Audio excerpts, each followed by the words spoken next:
Sunday's second assassination attempt on Donald Trump, a growing number of lawmakers are calling for even more security for the former president.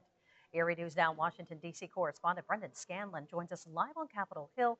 Brendan, where lawmakers are considering additional funding for the Secret Service. Good evening. Hey there, Eva. Good evening. That's right. Following Sunday's apparent assassination attempt on the former president, the second threat to his life in just over 2 months, many Republicans are now calling to provide him with the highest level of security possible in order to protect him.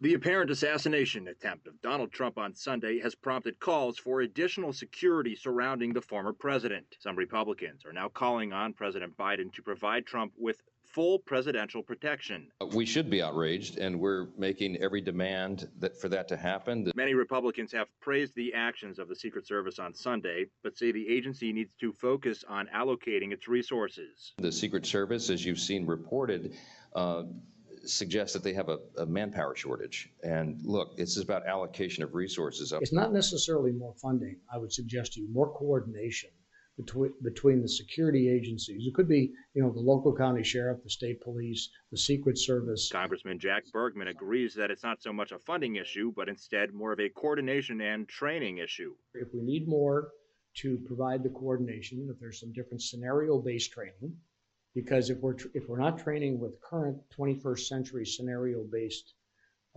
training modules, then we're behind. So we're going to look at all of that. We all must do our part to ensure an incident like this does not happen again. As Congress works to negotiate a government funding plan by the end of the month, Senate Majority Leader Chuck Schumer saying this week he is prepared to provide more resources if needed to the Secret Service. So as we continue the appropriations process, if the Secret Service is in need of more resources, we are prepared to providing it for them, possibly in the upcoming funding agreement.